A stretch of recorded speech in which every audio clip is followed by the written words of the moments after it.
Okay, so let's talk about chapter 19.5 and up, where we're talking about capacitors. Okay, so a capacitor is a device used to store electric charge, and this is what this chapter is telling you.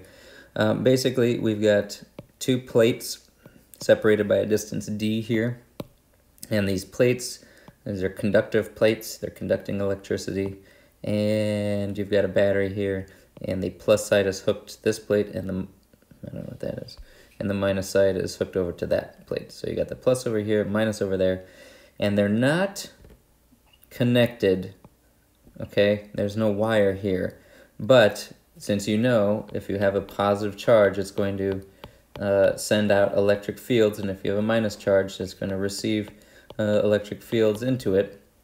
Then, and we know that if we have a line of charges, let's say a bunch of plus charges or whatever, then we know that it creates a nice uniform electric field. So you can imagine that we've got a bunch of plus charged charges over here and a bunch of minus charges over here. So then we must have an electric field in between them. Okay, and so that's what a capacitor is it builds up charge on opposite sides of this plate. Okay, so because this is not a closed circuit that allows the minus charges to flow around the battery, they end up flowing and then stopping, and then there's a gap. So that's what a capacitor does, is allows to build up charge. And then, as we saw in class, there's fancy shapes for capacitors where you take these two plates and you put some material in between them, a piece of paper or mylar or some sort of non-conductive film, and then you roll them up like a cucumber wrap or something, I don't know, and get something delicious. Okay, so let's see. There you go. There's the electric field between the two plates here, showing you, and then also showing you that there's a little bit of a bulge happening here at the edges, which is normal. Okay, so the term for this is a parallel plate capacitor. And then the main thing about the amount of charge that a capacitor can store are that you determine the capacitor's physical characteristics based on its size, dimensions, gaps, and other things it's made out of, and then you apply a voltage to it, and then that will dictate the amount of charge that's stored in the capacitor.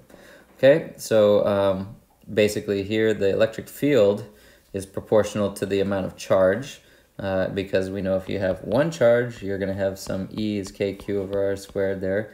If you've got two of them, you're going to have, right, two charges, so 2q. So the more charges you have built up here, the stronger your electric field is. So the electric field strength in between the plates here is proportional to the amount of charge.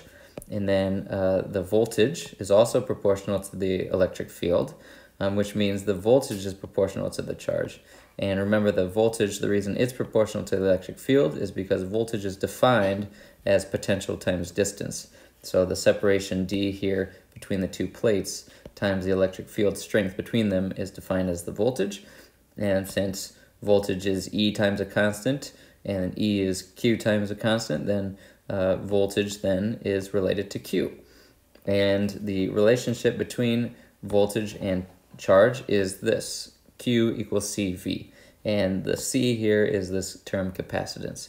Okay, so Q equals CV, or the capacitance is the charge per volt of your capacitor here. And it's defined and named for Michael Faraday, and it's called the farad, and it is 1 coulomb per 1 volt. That is 1 farad. Okay, but generally when we're talking about regular capacitors in everyday life, we use something called the picofarad or the microfarad, because a 1 coulomb in 1 farad capacitor is a huge amount of charge. Okay, let's see. Yep, so here's some pictures of capacitors that you might use in your Arduino projects or some other things. And if you haven't heard of it, an Arduino is like a cheap microcontroller that you can use to feed your cat or detect burglars or whatever. You can program it to do basically whatever you want. All right, so parallel plate capacitors here. If you want to add up all the charge on this surface area to determine the electric field, then you want the area of that charge, or area of that plate, area of this plate, okay? And then when you do all the calculations and cancel everything out, you end up finding that the capacitance, or the ability for this thing to hold a charge, depends on the area of the plate and the space between them, the separation. That's what it comes down to, and it ends up being epsilon naught A over D. So if you want to calculate what the capacitance is of your capacitor, it depends on the geometry. It's just epsilon naught A over D. Okay, and epsilon naught is just this constant here. You don't have to memorize that, but if you do, it's easier on your life. Of course, during exams or whatever, I'll give you all these constants. Okay, so we've got an example here. We've got what's the capacitance of a parallel plate if the area is 1 meter squared separated by 1 millimeter. Okay, and then what is, if we put 3,000 volts on it, what do we get? So if we want to calculate the capacitance C, we just take epsilon naught, which is 8.85 times 10 to the minus 12, times A, the area, which is 1 meter squared, divided by 1 times 10 to the minus 3 meters, to convert our millimeters into meters, divided by 1,000. And then you do that, you get capacitance. And then if you want to know part A, that's all it is what is the capacitance. You can figure that out. It's 8.85 nanofarads. And then for B, Q equals CV. So that times 1,000 or 3,000 volts will give you the total charge. And that's 26.6 times 10 to the minus 6 coulombs, or 26.6 microcoulombs. Okay? And then, so between the parallel plate capacitors, you can place a material like a piece of paper or a book or a dielectric goop, something, and here's some values of it. Air and vacuum are very close to just 1. You could put quartz or nylon or paper or polystyrene or Pyrex or silicon oil or Teflon or water in between the plates of a parallel capacitor, and that changes the strength or the capacitance of the capacitor. So for example, if Q equals CV, and then you compare the capacitor with no dielectric to a capacitor with a dielectric, all you have to do is multiply by this dielectric constant here, kappa, and it just increases or decreases almost in every case here. Yeah, increases the capacitance of your capacitor. Okay, and how's it work? The dielectric, what it does is it creates a you put extra material in there, and then each one of those could have a plus or minus charge distributed on them, but they're trapped within the elements, so you end up polarizing the molecule, and that creates some barriers for the electric field, and ends up increasing the capacitance. Okay, and then the dielectric constant is generally defined to be this, which is the ratio of the electric field in vacuum to the electric field of the material. Then that number is usually greater than 1, and that's because the electric field is stronger when there's nothing in there, and has to do with the polarization of the material. There's a discussion here of polarization. If you have a normal atom with the nucleus here and electrons around, it's unpolarized. You bring an external charge in here, it's going to pull the electrons towards it and distort the shape of the atom. If you've got another minus charge over here, it's going to pull the protons at the nucleus, pull it over, and then you end up with a polarized atom in the dielectric. Okay, another example is water, H2O. It's asymmetric. The little hydrogens here are positive charges. The oxygen is over here negative. And so you end up with a distribution of electrons in the H2O molecule. They're inherently polarized. That's why we call it a polar molecule, because the positive charges in there push away the electrons and keep them from those parts. Anyway, so check out this capacitor lab. You can play around with that. So capacitors in series or parallel. Now if you start adding capacitors together, so we draw them in a schematic as 2 lines, and that represents the 2 plates in the capacitor. So this mess, who drew this? What a slob. Okay, so if that's your plate and this is your other plate, then there's a gap in there, and so then we draw the capacitor in a schematic just with these 2 lines here. So this line, that represents our capacitor. Plus charges build up on this side, minus charges build up on this side, and then based on the capacitance of the capacitor, and the voltage, you can figure out all this stuff.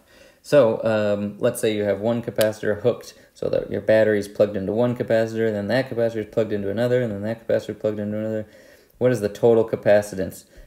You can treat it as if it's just one capacitor separated by some distance with some total capacitance here. And the way you have to do that, there's a little bit of a derivation here, but the end result is that the total capacitance is the reciprocal of all the capacitances added together. So, for example, find the total capacitance for 3 capacitors connected in series, given their initial capacitors are 1, 5, and 8. So we've got 3 capacitors, just like in this picture, maybe 1, 5, and 8 microfarads, okay? And the question is, what is the sum of them? So we just go 1 over the total is equal to 1 over 1 plus 1 over 5 plus 1 over 8. And so you end up with 1.325. But now you got to, in order to get CS, you have 1 over CS is equal to 1.35 per microfarads. So cross multiply, and you end up with CS is equal to 1 over 1.35 microfarad. And so you end up with this 0.755 microfarads. Okay, and so that gives you the total capacitance. Did I do this one right? Find the total capacitance connected in a series of 1, 5, and 7 into the given capacitance expression. Yes. More convenient to solve an equation like the above. I think at least. Oh yeah, no. This is just another example. Okay, so down here, what they're saying is, well, instead of doing 1, 5, and 8, multiply everything by 8, and then you'll have 8, 40, and, well, 8 over 40, 40 over 40, 8 over 40, and 5 over 40, and you can get your, 40 over 40, what am I saying? Anyway, hopefully you're making fun of me and understand what I'm saying. Okay, so, anyway, that's how that works. Now, if the capacitors are what is called in parallel, which means instead of forcing the current to go through each of them like this, it has to go boom, boom, boom, boom, boom through every one of them. You can instead make the charge flow around and then have these like drop downs. And so instead of hooking them up in series, you hook them up in parallel, which means you hook the ends of them and connect all along there, and then hook the ends here and connect all along there. So now the current can flow. It's like opening up 3 lines at the checkout counter versus having everybody go through the same line. Okay, so what happens here with capacitance? It's easy. In this case, the total capacitance is just C1 plus C2 plus C3.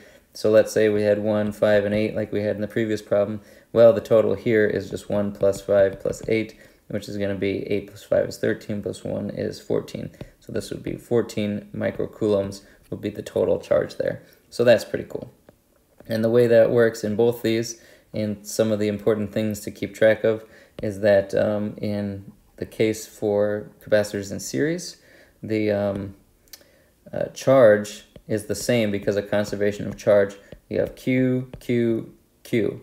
So that is equal to CV is equal to CV is equal to CV, and then C1, C2, C3. So if Q is constant at each of these points, and C1 is definitely changing, then V1, V2, V3 is definitely changing. So your capacitance is different at each of these, and so is the voltage between each of these. So that's your important note you got to write down for capacitors in series. So each of the voltages are different, and they all add up, and you've got a Q, a CV for each of these capacitors. Now for parallel, you've got the total charge here, Q across this imaginary total capacitor, each capacitor Q1, Q2, Q3. So now you've got Q1, Q2, Q3. So the charge is different in parallel. So this is a tricky thing to keep track of. Instead of charge being constant on each capacitor, now the charge is different on each capacitor. Q1 is equal to C1, C2, and C3. So C1, C2, C3 can all be different values because it's just based on their geometry. And now you've got V1, sorry, not V1, just V, and V, and V. So in series, Q is constant. In parallel, V is constant. So your voltage on either side, V from up here down across your capacitor, is the same value. So that's the key to making this kind of work out. All right, so then sometimes you can have a circuit like this where the energy comes in and leaves, and you've got C1 and C2. These two are in series, but these two, since the end and the end are hooked together, those are in parallel. So if you want to figure out what is the total capacitance of going from here to here, and you don't want to deal with individually what they are, you just want to know what's the total capacitance here, you can simplify the circuit by first combining these into a single one by using the series method, and then once they're in parallel, the total is just this plus this, and you get your total capacitance. Okay, so there's an example here, a mixture of series and parallel. Let's say you've got your 1, your 5, your 8. So you got to do 1 over 1 plus 1 over 5 equals 1 over c, and then that becomes this, and then this plus 8 gives you the total, and then that's it. And so that's what this is showing here. 1 over 1 plus 1 over 5 gives you that. So your total series capacitance is 0.8, and then 0.8 plus 8 gives you 8.8 microfarads. Okay. Now the energy stored in a capacitor, and this is why we use them, is because you can use them to charge a flash, let's say, on a camera. And this is better than using a battery because the battery can drain all that power right away and you'll lose it. But you just want to temporarily store a lot of charge, and the best way to do that is to use a capacitor. Okay, so the energy of a capacitor is 1/2 QV, but generally the way we see that is here. 1/2 CV squared is the most general form of the energy stored in a capacitor. 1/2 QV, 1/2 CV squared, or 1/2 Q squared over 2C. So depending on which values you have, you might use any of these formulas.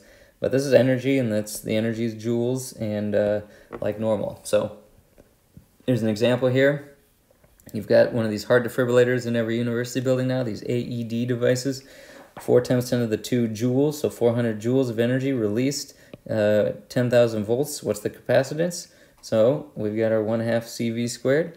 We know our voltage is 10,000. We know we've got 400 joules of energy. So you can just solve for what the capacitance is, C. And so there it is. And then solve for Steve. You get C, not Steve. Don't solve for Steve.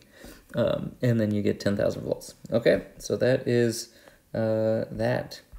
And yeah, good luck.